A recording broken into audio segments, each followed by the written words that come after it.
Now, worship is a really huge subject, but broadly speaking, it's a heartfelt response to who God is. And that means that everything we do in His name can be and probably should be considered worship. But the problem is, in our culture, often what happens is we tend to narrow it down specifically to the act of singing some songs to Him. Now, of course, that is worship, but it's just one small part of it. So I just want to lay that out there before we talk about our Sundays.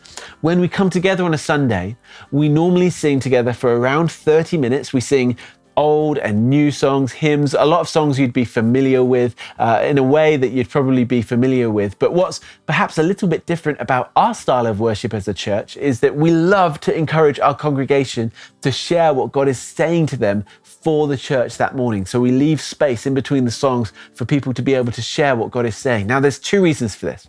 Firstly, because we don't believe that God speaks to a chosen few at the front. We believe that we are a priesthood of all believers, that God speaks to us all the same if we're willing to listen to His voice, but also because we want to follow what it says in 1 Corinthians. So in 1 Corinthians 14:26, it says, "What then, brothers and sisters, whenever you come together, each one has a hymn, a teaching, a revelation, a tongue, or an interpretation.